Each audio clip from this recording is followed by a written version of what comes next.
Okay. And I'm gonna be working the camera here, so you know how to action. Hey, Captain. I brought you something. Oh yeah, what? You know the girl's telephone number? Nah. Something even better. Hey man, you know I don't smoke, and you know I don't drink. I know, but it's the first time for everything. You know what's happened to my life. You know I can't turn my back on a man. But everybody takes a break sometimes. You know that? Not everybody. I mean, Come on, man. Look, one time ain't gonna hurt. I said no. It was just one time that got me bound in this chair. Here we go. You gonna start that again? Again and again and again until somebody hears me so they don't make the same fatal mistake that can rob them of their freedom or even their life. Look, homie, why can't you just forget the past and live for today? What? Are you blind or something? You can't see? How do you expect me to forget my past every day? I gotta wake up and I can't even get out of bed on my own. I can't even go to the bathroom and take a piss without help.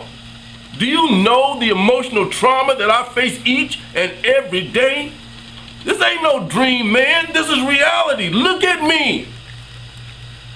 Ever since the war, I've become less than a man.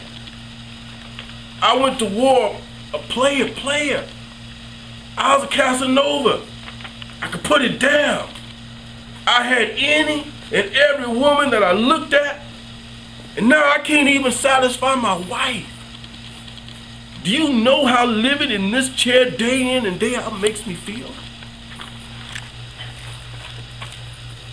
Hey, man, it ain't all bad. You get all your bills paid by the government.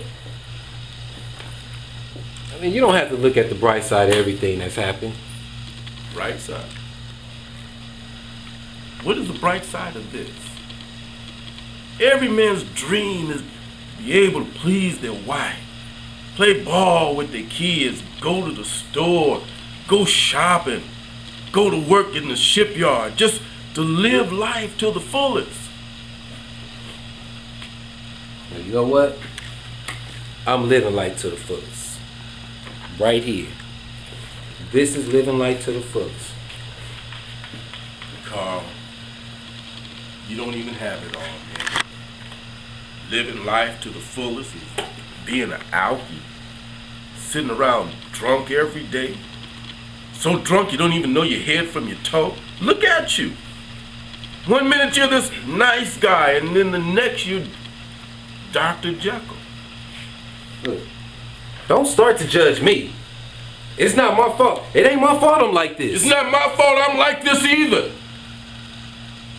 But I'm here, and I have to deal with it. You don't know what you're talking about. Don't I, Carl? I was there. Remember? Man, no. Don't say it again, man, please. What? You don't want to be reminded how those mortar shells exploded right by you and how those pieces of metal shot in your head? We almost lost you, man. If it wasn't for me, you would have been dead. But it was me, Carl, who got you to the medics in time to get you to the hospital for surgery. Me, your lifelong buddy. Man, stop it. Stop it. No, I won't stop it. Deal with it, Carl. I gave my freedom for you. Man, stop it. I know you saved my life. I know it's my fault that you in that chair. But please, man, I don't want to hear it no more. I can't take it. And I'm supposed to just overlook this every day of my life and not remember what happened. Is that what you're trying to tell me? Hey, man, this is killing me every night. I can hear that explosion in my head. I wake up in a sweat screaming at the top of my lungs. Man, it's a good thing that my wife left me because she couldn't take it no more. Man, she couldn't take the beating she got when she woke up, man. Carl, I gave my freedom for you. The only thing that I have to look forward now is meeting Jesus when he comes for me. And I am not going to give that up for a bottle. Look, man. I'm sorry. If I could do it all over again, I would have rather died than for you to be like this. I blame myself every day. Every day I wanted to end my life thinking about this, man. I'm sorry. I'm sorry that I messed up your life. Hey, man. Talking like that. If I had it to do all over again, I would have still saved your life. You're my brother. I love you, man. And I forgive you. You got to forgive yourself, Carl. Get yourself together, man. Live. Don't die. It's hard. I know. If anybody should want to take their life, it should be me. I'm okay. I'm okay. I'm sorry, man. Sorry. It's cool. It's funny, man.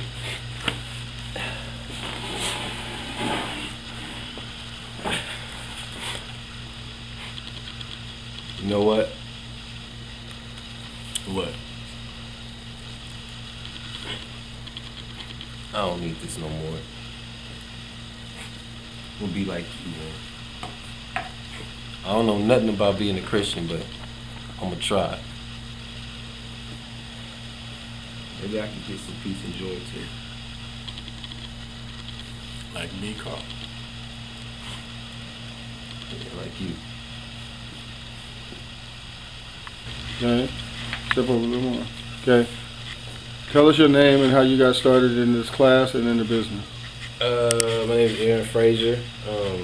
I got started through Ernest Johnson. And one of my boys was on Moesha, the TV show, doing extra work. And I asked him how to get on it. And he said Ernest Johnson got him on. So I said, well, I got to meet this dude so I can do extra work. I'm fresh out of high school, you know. So I met him, and he got me in doing extra work and everything. But then he also saved me too. You know what I mean? He got me closer to God and the Word, and kind of got my full package together, man. Got God behind me. Started taking his classes. You know what I mean? And then we just started auditioning, man. Going hard. Got an agent. First commercial I did was 7-Up with Dad Patrick, I think, ESPN.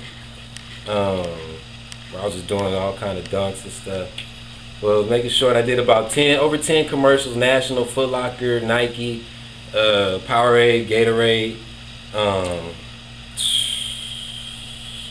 I mean, insurance commercials. I mean, I can't even remember them all. TV shows I did First Monday. It was based on a LeBron James story. The Shield, The Closure, Lincoln Heights, all them movies. I did House and Sand and Fog. We did Auto Recovery. Fat Albert, I played Old Weird Harold, the tall one with the afro. And that's it, man. Just praying hard, man, and hitting them auditions, man. You know, one thing after another, things start paying off. I mean, but I done probably went on 100 auditions and got 100 no's. You know what I mean? So, you know, you get them too, but I don't know, you just keep going. If you love it, you just keep going, man. And for me, it was just like eventually people just started to get to know me. They started seeing my face more, and you know, I was working on my skill, and I guess, you know, that helped me out too. So it just went from there, man. You know. So when you went on 100 auditions and got 100 no's, did you feel like giving up? Yeah. I mean, you feel like it, but it's a love, man. Like me, I've been wanting to do this since I was little, man. You know what I mean? So it's just the love. Mom's never had the money at the time to take me to auditions and stuff. And finally, when I got 18, it was like, man, I could go on my own and do it. And that was it. I mean, I dedicated my life to this. You know what I'm saying? That's what you got to do if you want to make it. You know what I mean? Any question? That's what it is. Well, what's it like? What's it like working on a big movie like Fat Albert? Fun. So you build cool relationships with all the Yeah, everybody was cool, man. You know what I mean? When you know, they respect you on that level. It's like, okay, now you one of us. You know what I mean? You getting a check like we getting a check. So it's a different respect. You know what I mean? Instead of looking at you as somebody upcoming. You know what I mean?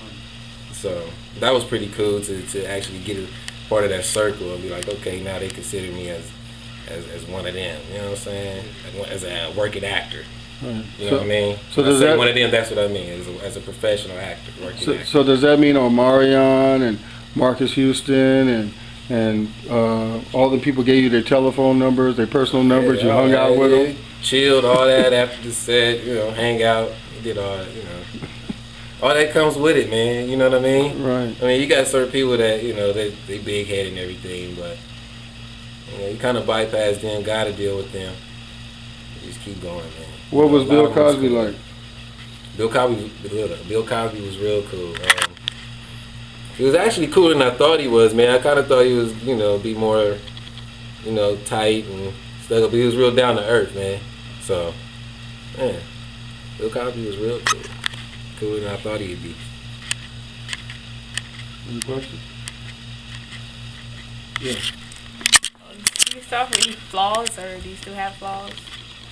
Yeah, I'm human, man. We all, you know, that's why I'm here. You know what I mean? Like I tell PJ, like, I went to school for welding. You know what I mean? So I'm almost finished with my schooling. So now I'll try to get my career back going. But I know I can't just jump out there and say I'm the greatest actor when I hadn't even been working on my craft. You know what I mean? You look at Jordan and everybody else, you know, the top players are the ones that practice and go that extra mile. This is a sport too. You know what I mean? So you got to do your practice. You got to do that extra mile. PJ know I paid my dues starting up, and it paid off. I got blessed with a lot of commercials, a lot of TV shows. You know what I mean? But kind of when I strayed off of it, it slowed down. You know what I'm saying? So that's what it is. So, but you're back now, right? Yeah, I'm back now. You know what I mean? And in class strong, and hopefully the next gig will come sooner than I think. You know what I mean? But of course, you gotta stay working on it, man. Because if not, you get rusty. You know what I mean? So in other words, like always stay consistent. Cut. So in other words, always stay consistent. No, don't say that to the camera. Say it to him. No, I was. Do it again. The camera's in the way. Yeah, go ahead. Go ahead. So in other words, we're trying to say is always stay consistent. Always, bro. You got to, man.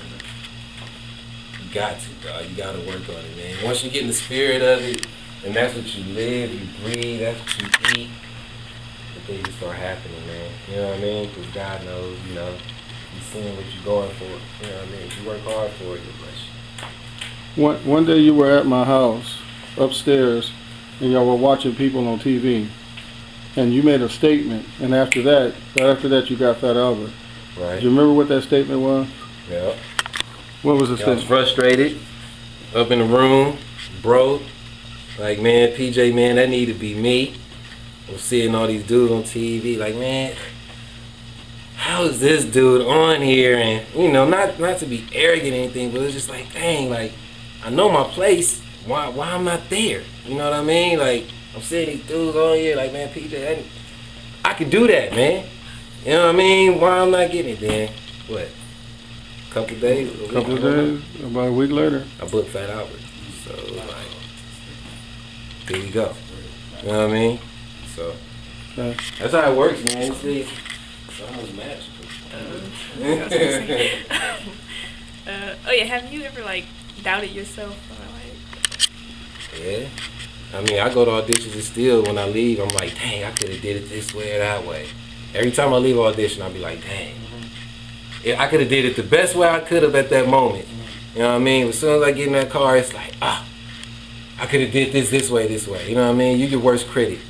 So just, all I can say with that is, man, you will always doubt yourself on something. Just work in your craft and know that you did the footwork and the criteria to be that great person. You know that you put in the extra work. You put in everything. You know in your heart, like, I got this. You know what I'm saying? It'll go. You know what I mean? You can't let that happen though. I get it every time though. It gets me all the time. You know what I mean? I always doubt myself, but you know, sometimes I doubted myself, and then PJ called me like, "You got it." What? I thought I messed up. You know what I mean? Like, nah, they loved you. So you're your worst critic. You know what I mean? What you see, how you portray yourself, not necessarily how the next person is looking at you. Okay. What advice would you give to these new up-and-coming actors? And we're going to ask Norman the same thing. Okay? What advice would you give to them? Give it 110%. Go all the way. Don't stop. Keep God first.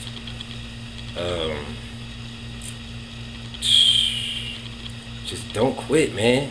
It seems like as soon as you quit, that's when it was right. It was like it was about to happen. You know what I'm saying?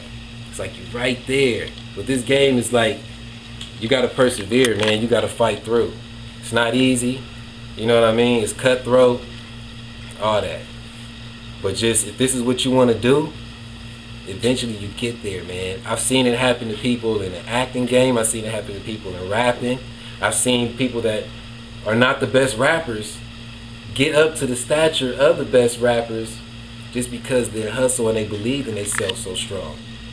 You know what I'm saying? If you believe in yourself and just know that this is where you're supposed to be, can't nothing stop you.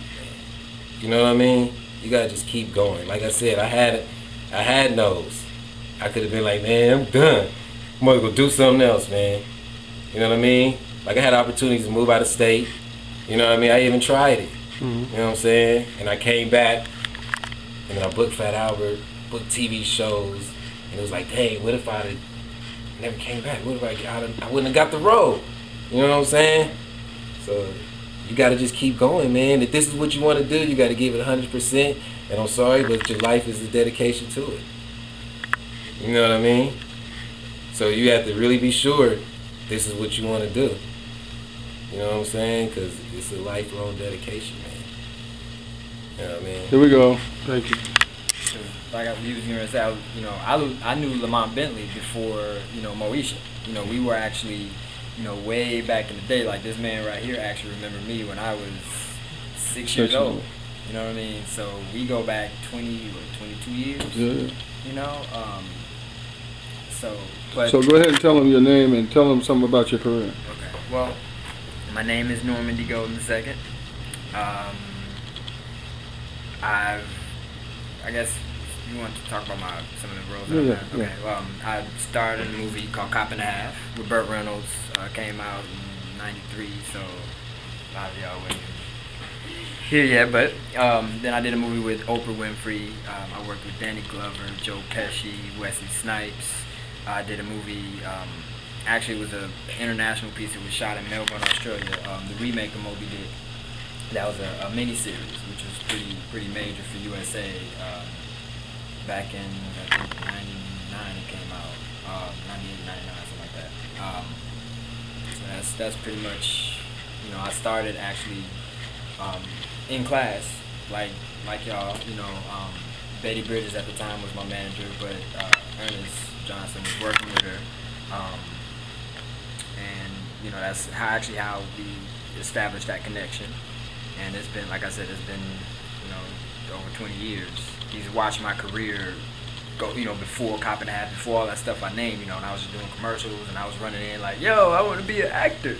You know, he's like, and he told me, he's like, you know, you're gonna do all that stuff I just named. He's like, you're gonna do that, you know. And sure enough, you know, with that belief, him saying that, with my belief, with my work ethic, and you know my passion for, you know, and this is as a kid, you know what I'm saying, my passion for, you know, acting, you know, enabled me to keep going and to get the success, you know, that I was able to enjoy, you know. So I love it. Oh yeah, definitely. Yeah, Gotta love it. you gotta love it. now, let me ask you this: when you guys were back in class, and some of the people you were sitting next to in class, what happened when the same people, like I was driving Tyler Perry. He used to ride in my car when I was in Atlanta with Terry and them because he hired me to do a play. Now look who he is today. So how did that make you feel when all of a sudden the same person you're in class with, laughing, giggling with, like Regina King, Nia Long, all these people, and all of a sudden they're household names. How does that feel? It's including yourself. I mean, it's, yeah. Well, you know, of course, when you're involved in, you know, doing what you love to do, actually, number one, it's actually a reminder that, you know, anything is possible as long as you put your mind to it. You know, I mean, it's a sense of pride, it's a sense of joy, it's a sense of accomplishment when you see, you know, I mean, I would love to see, you know, James or anybody in this room, like, watch them on a show and be like, yo, you know, Saturday I'm gonna see that dude at class. I'm gonna see y'all at class. You know, like it kind of gives me bragging rights too. I ain't gonna lie. It gives you a little brag, like, you know, yeah. But for the most part, it is a sense of pride and accomplishment. You know, when you're able to see that you know, that hard work does pay off. How did you feel to go to the premiere of Fat Albert? How did you feel when you saw yourself on the screen? Like wow, like it's finally happening. So with that movie, they went all out. The red carpets, the interviews, press kits, all that stuff. It was just like, man, like finally, you know what I mean? Because you work hard for it, and you don't know, you know what I mean? You just like, you know, you hope for the best, you know what I'm saying? You hope something happens, but then when it happens, like, yeah, okay. Did you believe it? Did you believe you were going down the red carpet and you weren't a groupie or weren't standing outside trying to get an autograph? It is surreal. It is very surreal. You know, you're walking and you got these lights and it's just like, you know, everybody on you. Hey, so what about such a, oh, Normandy God, or, you know, like, I'm sure Aaron's like, Aaron Fraser, you know, it is a surreal moment, but it's a good feeling as well, you know. And just, the thing is, everybody gets caught up, they get caught up in that moment right there. And you gotta kind of distinguish, like, you gotta know they doing a job too. Yes. You know what I mean? They're not really there because they love you personally as who you are. They're doing a job too. So you gotta remember, okay, I gotta stay on my job if I want this to keep happening. If not, it's not gonna keep happening. You know what I mean? So, I don't know, it's kind of hard to explain that part of Hollywood, but yeah, you just got to stay on it, man. You know what I mean? Well, one thing I will add, you know, when he's like, you know, when Aaron says, you know, you got to understand the difference between, because my parents, you know, they always just says like, this is what you do, this is not who you are. You know what I mean? You are an actor, you know, and if you love to do that, but the trappings meaning, you know, the bright lights, all that, I mean, it's nice. It's a really good feeling. But the best thing for you guys to be is to be solid within yourself. You know, having faith in God, and, you know, realizing that, you know, the spiritual aspect of everything comes first, and everything else is just, you know, because I mean, like you said, Hollywood. It's scary, dog. You know, it ain't no joke. You know, so you really have to know who you are so that you won't get caught up in all the devilish functions that will try to come in and swoop you and take you off of your game. You know. That's what I was trying to explain. That's real. That's real. That's what it is. I mean, so that's why you gotta stay grounded. And like I said, I always said, man, I had like the double trouble because I had my pastor is my manager at the same time. So it was like, okay, I got my ground and I got my backing. You know what I mean? So I could go out here in this world and do this acting thing. And I got my pastor right there, which is my manager, to still keep me grounded and keep me. So, you know, you don't get taken off in the wrong direction. Because it can happen, you know. Cats come at you with all kind of money, different roles and things like that. So it's like, you got to stay grounded or you can fall to the wayside. And all types of influence, you know, when you're on set, you know, and you a star, you know, especially like with me, you know, I started out, you know, I was around you guys' age and I was really doing a lot of work, you know, and I was young, even way younger when I started, you know, so imagine, you know, you're a kid and you're on set and, you know, you're having fun because you're doing what you love to do, but, you know, you have all these adults that are like, you know, oh, Mr. Golden, you know, here I am, I'm 8, 9 years old being referred to as Mr. Golden, and they're like, here, you want cookies, you want this, you want, you know, whatever you want, you can have it, and, you know, and, you know, the parents that I had, luckily for me, they was like, understand, this is when we're here, because when you get home, you still got to take out the trash, you still got, you know, so enjoy this, but don't get too caught up in it, you know, don't get too far out there, you know, so